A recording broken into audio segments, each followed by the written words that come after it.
Good afternoon. When AJC started to plan for this year's Global Forum, we knew we had to highlight Israel's thriving innovation scene.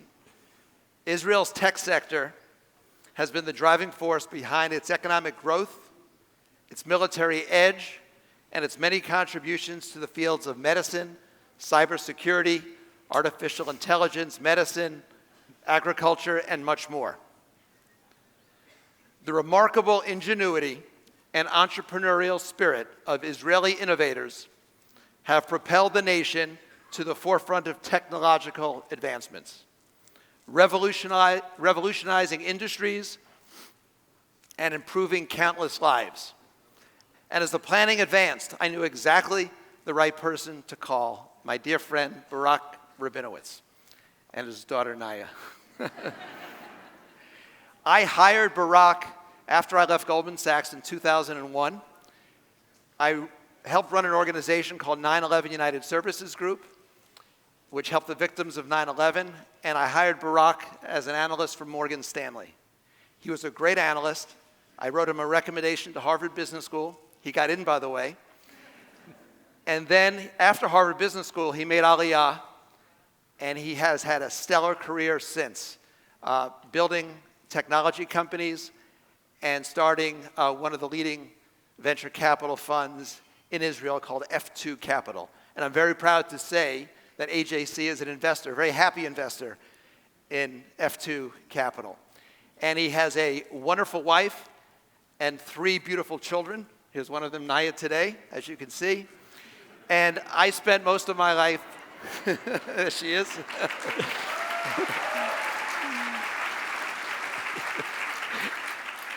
I spent a good portion of my life mentoring Barak, and now it's come full circle, and Barak is now mentoring me, and now Naya as well.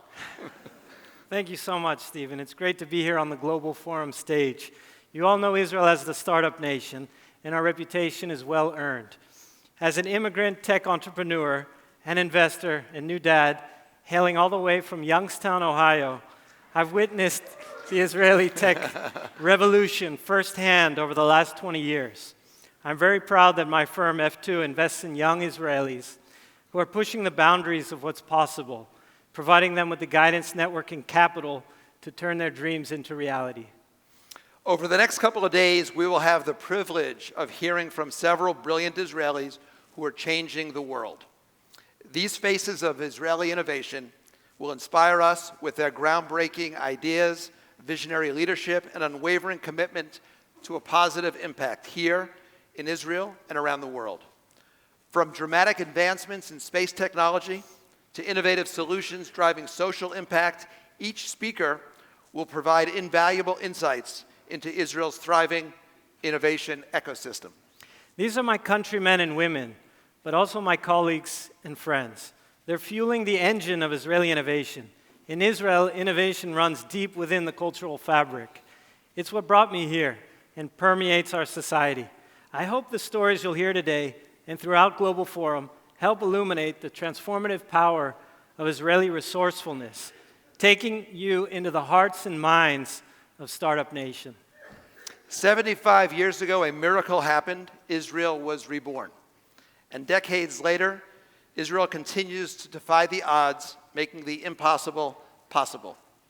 Please join us in welcoming our first face of Israeli innovation, Professor Ran Ginosar.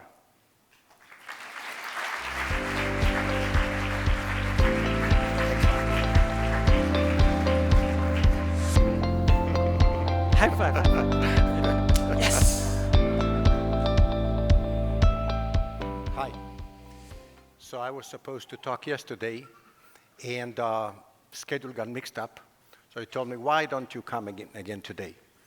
And the question is, why would I make all the way from Haifa to here a second time just to talk a few minutes? So here it goes. 120 years ago, on April 19, 1903, the people of Kishinev performed or carried out a massacre of the Jews in that town. My grandfather was one of the survivors, came to Israel and helped build the country. 3 years later, in 1906, the AJC was founded in response to these events. And I decided I need to come again today to show admiration and support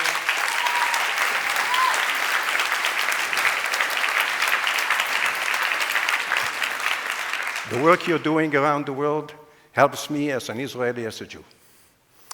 My name is Ran Ginosar. I was born and raised in Israel. I served in the Israel Defense Forces, and I fought in the 1973 Yom Kippur War.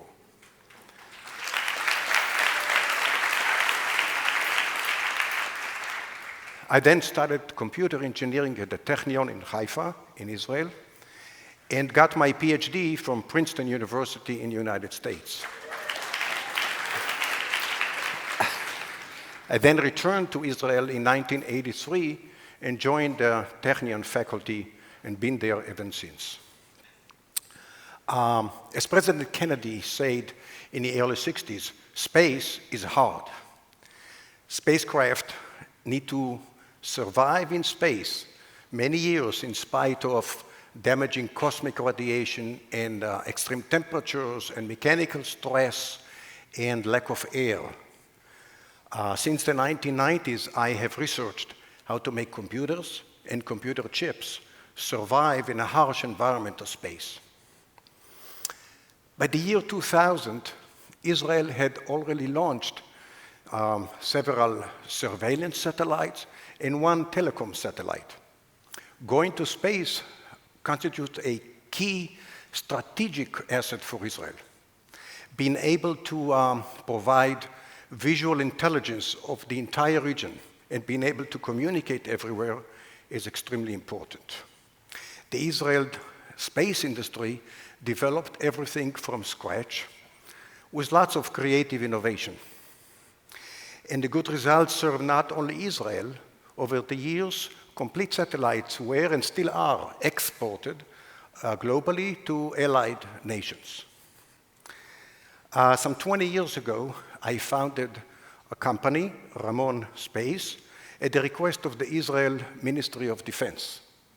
We proudly named the company in memory of the late Colonel Ilan Ramon, the first Israeli astronaut who died on the Columbia Space Shuttle. The company, Ramon.Space, is commissioned to enhance Israel's strategic independence in space. What we do is has a high reputation and is highly regarded all around the world. Our computer flew for 3.5 years all the way to a remote asteroid on a Japanese science spacecraft. For 7 years now, our computer has been orbiting Mars continually and taking color picture of the Martian surface on a European mission. Presently, our computers fly on NASA constellation of 8 satellites that research hurricanes and typhoons. And more recently, our computers help make the Israeli lunar lander Bereshit. So far, our computers worked 250,000 days in space with 0 failures.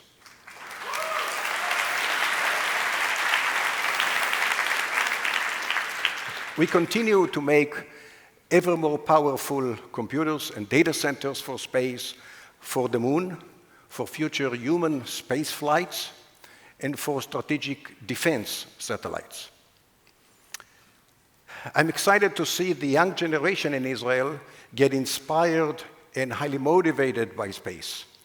Young people participate in national and international space competitions, and they are motivated to go study the relevant sciences and engineering.